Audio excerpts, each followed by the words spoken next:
اللہ سبحانہ تعالیٰ نے یہاں پر 273 سے لے کے 281 ان آیات میں اللہ سبحانہ تعالیٰ نے واضح طور پر سود کی حرمت پر مباحثہ اور تبصرہ فرمایا ہے. ان آیات اور تقریباً 40 احادیث جس پر تمام ائمہ اکرام متفق بھی ہیں. یہ قرآن کی سورہ بقرہ کی آیات 38 سپارے کی رکوع کی آیات اور تقریباً 40 احادیث جس پر تمام ائمہ اکرام ائمہ اربعہ تمام 39 احادیث پر متفق بھی ہیں. ان سے سود کی کراہت اور سود کی حرمت ثابت کی جاتی ہے. سود کے حوالے سے حدیث کے الفاظ آپ صلی اللہ علیہ وسلم نے فرمایا کہ ایک زمانہ وہ آئے گا، ایک زمانہ، یہ قرب قیامت کی علامات میں سے ہے، ایک زمانہ وہ آئے گا جب سود کا بخار سب کو پہنچے گا. یعنی اتنا رائج ہو جائے گا، کوئی ایل سی کھولنے کے لیے، کوئی کریڈٹ کارڈ کے لیے، کوئی انٹرنیشنل ٹرانزیکشنز کے لیے، کوئی نہ چاہتے ہوئے بھی سودی معاملات کے اندر ملوث ضرور ہو جائے گا. یہ آج کا دور وہ ہے. ایک دور وہ آئے گا جب سود نہیں، سود کا بخار سب کو پہنچے گا، یعنی اس کے کچھ نہ کچھ اثرات ضرور فیل ہوں گے.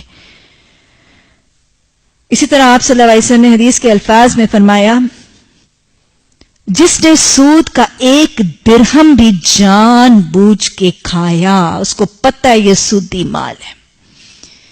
جس نے اور یاد رکھیے گا 1 درہم کبھی بھی نہیں ہوتا، جب آتا ہے نا تو پھر ڈھیر آتا ہے.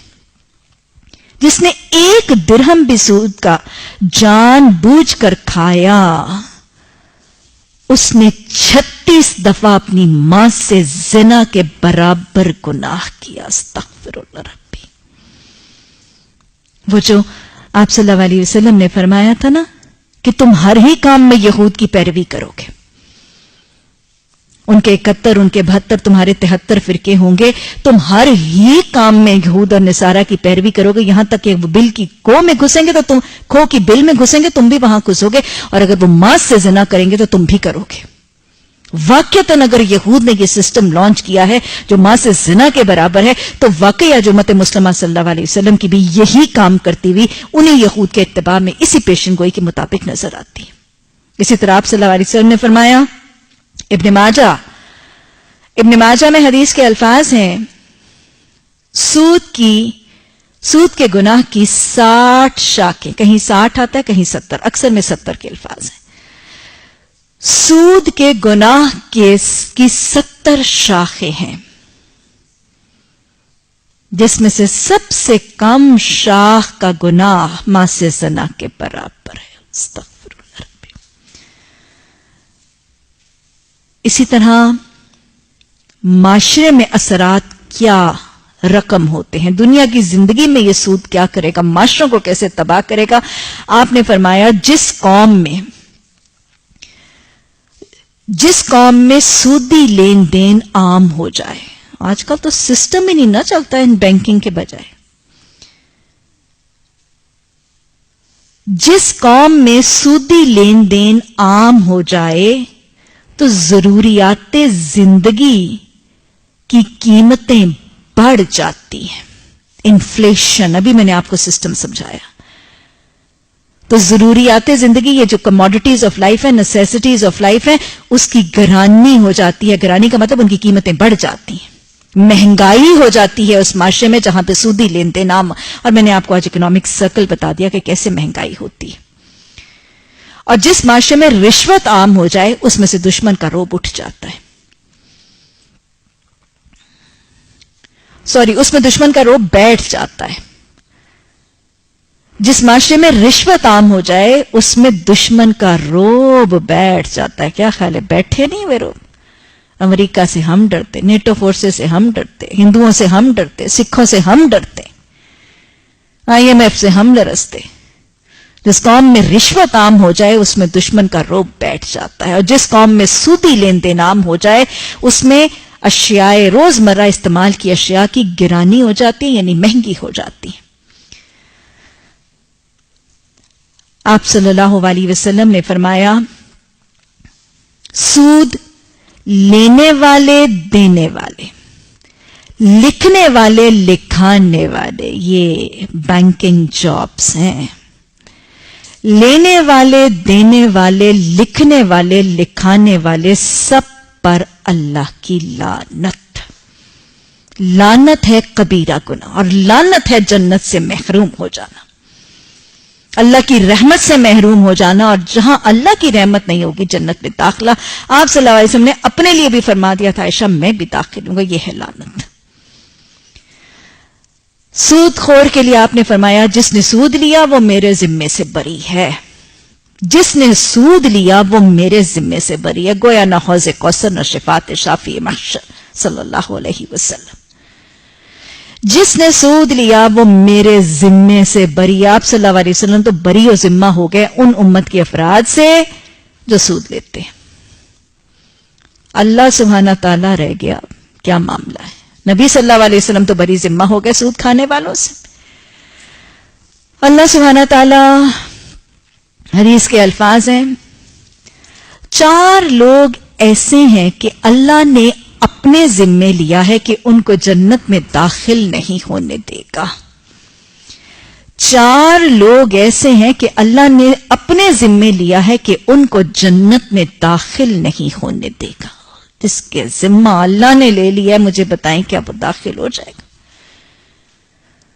سود کھانے والا, شراب پینے والا, والدین کا نافرما بردار اور یتیم کا مال کھانے والا. سود خور, شرابی, والدین کا نافرما بردار اور یتیم کا مال کھانے والا. اسی کے ساتھ ملتی جلتی 2 حدیث اور بھی. یہاں پہ 4 کے الفاظ ہیں, انہاں حدیث میں 3 کے الفاظ ہیں. آپ صلی اللہ علیہ وسلم نے فرمایا 3 لوگ ایسے ہیں وہ جنت کیا, وہ جنت کی خوشبو بھی نہیں پائیں گے. 3 لوگ ایسے ہیں جو جنت کیا, جنت کی خوشبو بھی نہیں پائیں گے, حالانکہ جنت کی خوشبو 100 سال کی مسافت سے آ رہی ہوگی. شرابی, سود خور, والدین کا نافرما بردار. وہ 4 لوگوں میں یتیم کا مال کھانے والے کی ایڈیشن تھی. اسی طرح لیلۃ القدر والے دن بھی جس کی دعا قبول نہیں ہوگی, اس میں بھی یہی 3 لوگ ہیں. 3 بدبخت ایسے ہیں کہ جن کی دعا لیلۃ القدر والے دن بھی قبول نہیں ہوگی. وہ رات جو عام دعاؤں کی قبولیت کی رات, سلام ہی حتی مطلع الفجر, لیلۃ القدر خیر من الف الشہر, اس کی بھی دعا قبول نہیں ہوگی. یہ بھی سود کھانے والا, شراب پینے والا اور والدین کا نافرما بردار.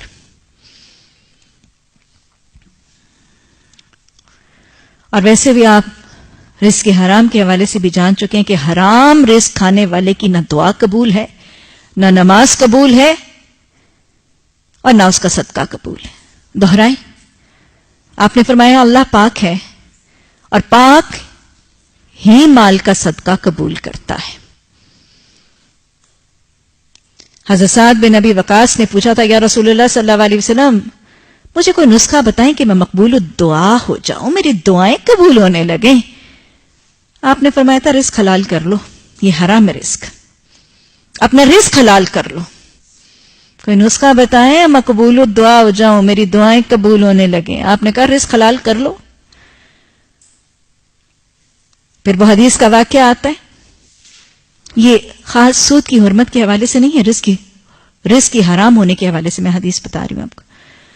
آپ نے فرمایا ایک شخص صحرا میں سفر کر کے آتا ہے, بال بکھرے ہیں, پراگندہ ہے, برا حال ہے, مظلوم ہے, مسافر ہے, دعائیں قبول ہوتی ہیں مظلوم و مسافروں کی. آپ نے فرمایا آسمان کی طرف ہاتھ اٹھاتا ہے, کہتا ہے یا اللہ یا اللہ. آپ نے کہا اس کی دعا کیسے قبول ہو, اس کا کھانا حرام ہے, اس کا پینا حرام ہے, اس کا لباس حرام ہے. کھانا پینا لباس اگر حرم الربا سے ہوا تو دعائیں قبول نہیں ہوگی, صدقہ قبول نہیں ہوگا. اور پھر وہ نماز کے حوالے سے بھی یاد کر لیجئے, رزق حرام, وہ شخص جو 1 لقمہ حرام رزق کا جانتے بوجھتے کھاتا ہے اس کی 40 دن کی نماز قبول نہیں ہوتی. یہ حرم الربا, یہ حرام ہے, سود حرام ہے. جانتے بوجھتے ایک لقمہ حرام رزق کا کھاتا ہے، اس کی 40 دن کی نماز قبول نہیں ہوتی. مجھے بتائیں جس کی نہ نماز قبول ہوگی، نہ صدقہ قبول ہوگا، نہ دعائیں قبول ہوں گی. رسول اللہ صلی اللہ علیہ وسلم نے برات کا اظہار کیا، اللہ سبحانہ تعالیٰ نے اپنے ذمے لے لیا، جنت میں نہیں جائے گا. یہ کہاں جائے گا؟ اللہ نے فرما دیا خالدون فیہا، جہنم میں جائے گا، اور خلود فی النار. دیکھنا چاہتے ہیں جہنم میں حال کیا ہوگا؟ حشر میں حال حدیث بتاتی ہے. میدان حشر میں حدیث بتاتی ہے کہ سود کھانے والے قیامت کے دن باولے ہوں گے. کہ دنیا میں بھی باولے تھے، لوگوں کو باولا کرتے تھے، خود بھی باولے ہوں گے. میدان حشر وہ 50,000 سال کے برابر جو دن ہے، یہ باولے ہوں گے، ایسے جیسے باولے کتے نے کاٹا ہوا ہے. میدان حشر میں سود خوروں کا انجام وہ باولے اٹھائے جائیں گے. اور جہنم میں رسول اللہ صلی اللہ علیہ وسلم کی 2 احادیث، ہم فیہا خالدون، حالت کیا ہے؟ حدیث بتاتی. آپ صلی اللہ علیہ وسلم نے فرمایا یہ شب معراج کا مشاہدہ ہے رسول اللہ صلی اللہ علیہ وسلم کا. مجھے کچھ لوگ دکھائے گئے جن کے پیٹ گھڑوں جتنے بڑے تھے، سانپوں سے بھرے ہوئے تھے. استغفر اللہ ربی.